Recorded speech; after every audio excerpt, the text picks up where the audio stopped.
في الفيديو ده هتكلم على نوع الني جوينت وشكله، وبعدين الكبسول ماسك ازاي، ايه مواصفات الغلاف اللي حوالين المفصل ده اول فيديو. اوكي، يلا نشوف مع بعض. اول حاجه الجوينت ده از ساينوفيال جوينت، بيسمح بالحركات دي اكستنشن، الحركه دي اكستنشن، ودي ايه، ودي فليكشن، وفي شويه مينيمال روتيشن في التيبيا، ودي هنوصفها مع الموفمنت اوف جوينت بعد كده. ممكن التيبيا تلف كده ميديالي تبقى ميديا روتيشن، وممكن كده يبقى لاترال روتيشن على حسب الفليكسور ماسل اللي بتعمل فليكشن. مع الفليكشن يا جماعه عن طريق البايسبس بيبقى معاها لاترال روتيشن، عن طريق السيمي والسيمي بيبقى معاها ميديال روتيشن. ده بالنسبه للموفمنت. شكل المفصل الساينوفيال بنقول عليه باي كوندايلر. ليه؟ لانه بيجي من تو فيمورال كوندايلز بيعملوا ارتكيوليشن مع تو تيبيال كوندايل. وساعات نقول عليه موديفايد هنج النوع بتاعه، لان هو بيسمح بحركتين زي الالبو جوينت والالبو جوينت هنج، لكن الروتيشن موجوده، ودي بتزود الحركات الى 4 حركات. فالالبو حركتين بس يوني اكزيال، هنا 4 حركات باي اكزيال. بعد كده هنتكلم على الارتيكولار سيرفيسز. يا ترى مين العظم اللي بيركب مع بعض؟ زي ما انتم شايفين هنا هو ده اسمه articular surfaces of the two femoral condyles. smooth surface، وده هتلاقيه سموث من قدام فور باتيلا، ومن تحت ومن باك. بص واصل معايا لغايه الباك هنا بتاع التو فيمورال كوندايل، يبقى انفيريور وباك. لكن هنا ده فور باتيلا، الانفيريور والباك عشان التيبيا. اوكي، ده بالنسبه للارتيكولار سيرفيس من الفيمر. ارتيكولار سيرفيس من التيبيا في الابر سيرفيس وي هاف تو ارتيكولار سيرفيسز.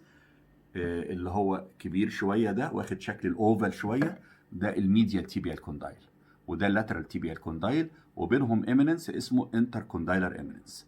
الانتر كوندايلر ايميننس ده ليه تو تيوبركلز، ميديال تيوبركل ولاترال ايه تيوبركل. بعد كده بقى، بعد ما قلنا الارتيكولار سيرفيس طبعا هنحط معاهم عظمه هنا اسمها باتيلا. نيجي للكبسول. احنا عندنا في اللور اند اوف فيمر، قبل ما اقول الكبسول نتعرف على العظمه العاليه دي اسمها ميديال ايبيكوندايل، وهنا لاترال ايبيكوندايل. ونخلي بالنا ان تحت اللاترال ايبيكوندايل في جروف، والجروف ده عشان البوبليتياس ماسل، اوريجين اوف بوبليتياس ماسل من الانتيرور اند اوف ذيس جروف. ده بالنسبه للفيمر.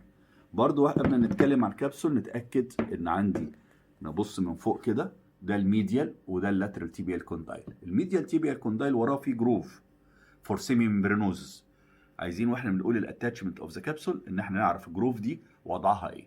عندنا جروف في اللور اند اوف فيمر، وعندنا جروف في الابر اند اوف تيبي. اول حاجه نعرفها ان الكابسول اوف ذا ني جوينت از ديفيشنت، يعني مش كامل. anteriorly there is no capsule، الحته دي ما فيهاش كابسول. ريبليسد بايه؟ 3 حاجات: تندون اوف ذا كوادريسبس، باتيلا، وليجامنتم باتيلي. والكبسول بيجي من ناحيتين يمسكوا في السايدز اوف ذا 3 ستراكشرز دول، بيمسكوا في جانبي ال3 حاجات دول، يبقى هم بدل الكبسول من قدام.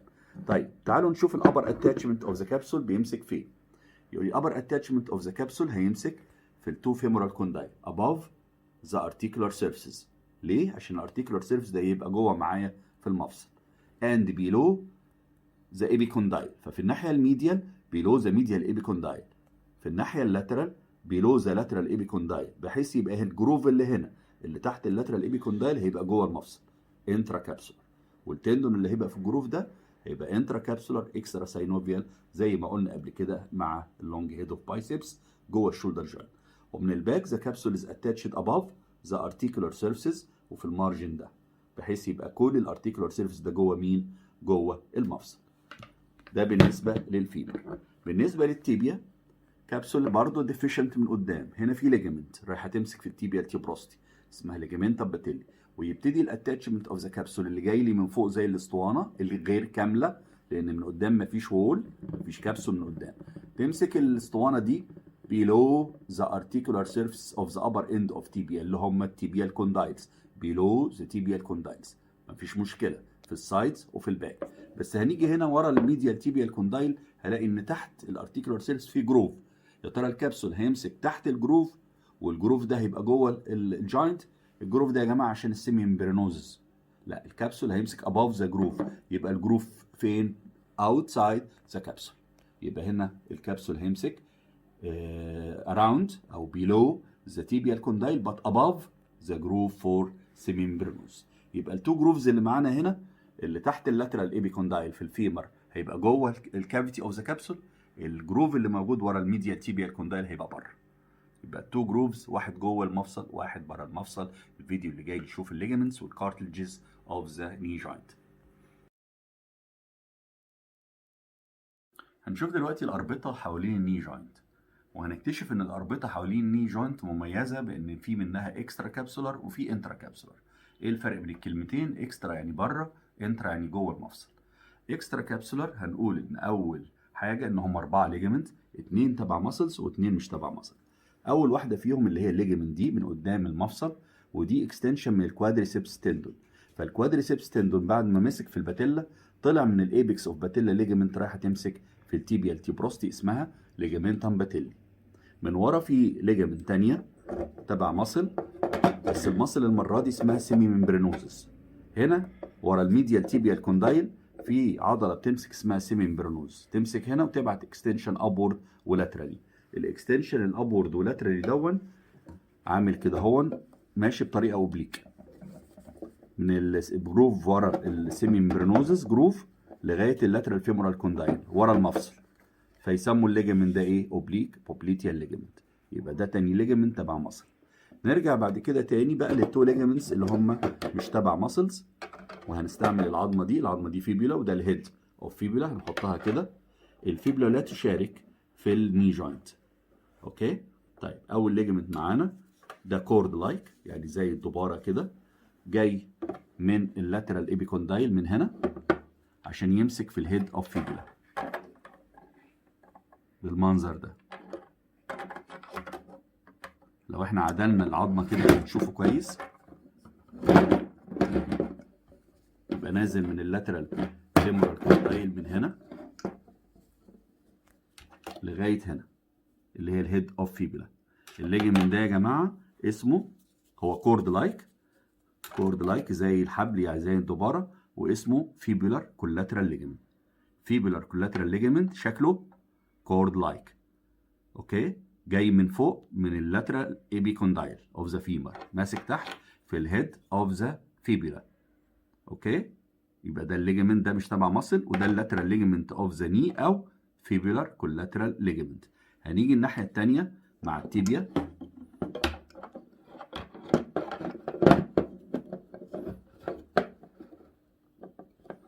هنلاقي ليجمنت المره دي هيبقى الليجمنت برود يعني مش كورد، نفرده كده شويه عامل باند بالمنظر ده، والباند ده هنلاقي ان هو جاي من الميديال ايبيكوندايل للابر ميديال سايد اوف ذا تيبيا. يبقى انا عندي باند على الناحيه الميديال اسمه ايه ده؟ تيبيال كولاترال، والناحيه الثانيه كورد اسمه فيبولار كولاترال. بس الفيبولار كولاترال هيبقى ماسك في الهيد اوف فيبولا، التيبيال كولاترال هيبقى ماسك في الابر ميديال سايد اوف ذا تيبيا. التو ليجامنتس دول مش تبع عضلات وموجودين على الجناب. اوكي تيبيال كولاترال نعمل مقارنه سريعه. التيبيال كولاترال باند، الفيبولار كولاترال كورد، الاثنين ماسكين فوق في الايبيكوندايل بتاعتهم واللور اتاتشمنت بتاع كل ليجمنت. التيبيال كولاترال ماسك في التيبيا ابر ميديال سايد، الفيبولار كولاترال ماسك في الهيد اوف فيبولا. اوكي يبقى دي الاكسترا كابسولار ليجمنت. ويلا نروح في الفيديو اللي جاي للليجمنت اللي جوه الني جوينت.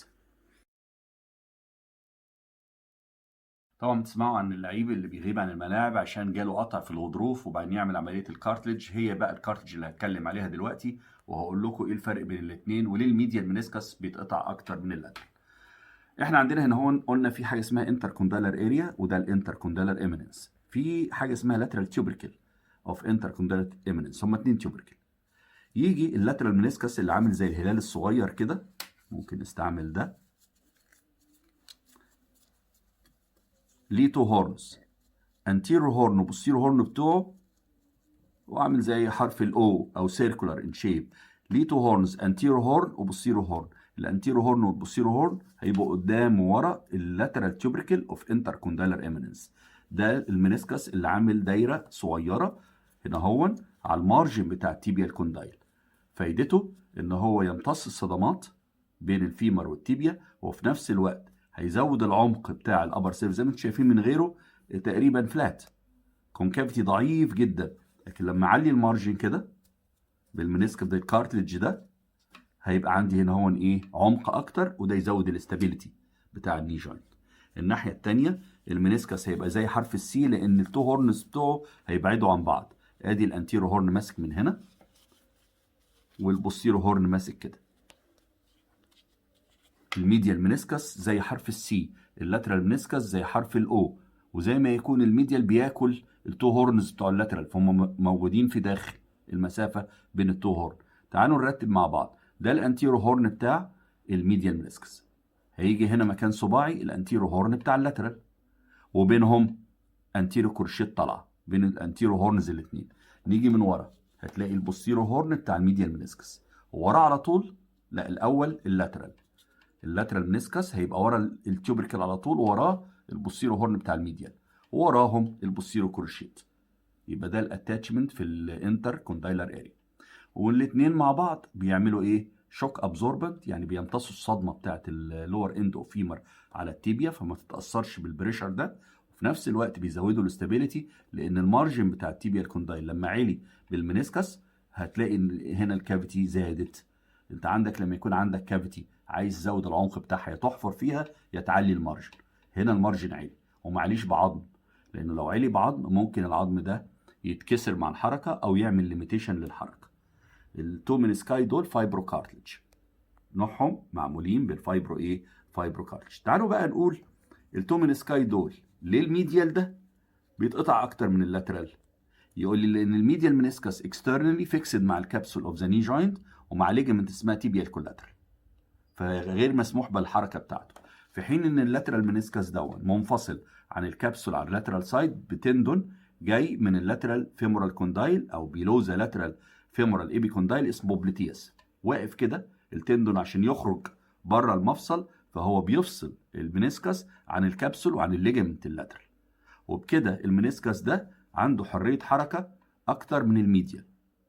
كمان التندون بتاع البوبليتياس اللي فصل المنسكس عن الكبسول ماسك فيه، فلما ينقبض البوبليتياس ماسل بتشد المنسكس وتحركه من مكانه. طيب انا عندي تو منسكاي، واحد متحرك وواحد ثابت، ايهما هيبقى لايبل للانجري لما يحصل كراشنج او روتيشن ما بين الفيمر والتيبيا؟ الحركه دي حركه الطحن دي، عندي منسكس هيتحرك ويهرب مع الحركه، وواحد ثابت اللي هو الميديال. ايه اللي خلى ده يتحرك اللاترال والميديال ثابت؟ اللاترال مفصول عن الكبسول والليجمنت بمصل، والمصل ماسكه فيه كمان، لكن الميديال لا، فيكسد في الكبسول وفي الليجمنت، فهو متثبت في مكانه، مش هيقدر يهرب من الكراشنج اللي حصل ويتقطع الميديال اكتر. يبقى مين لايبل للانجري اكتر؟ هو الميديال منسكس.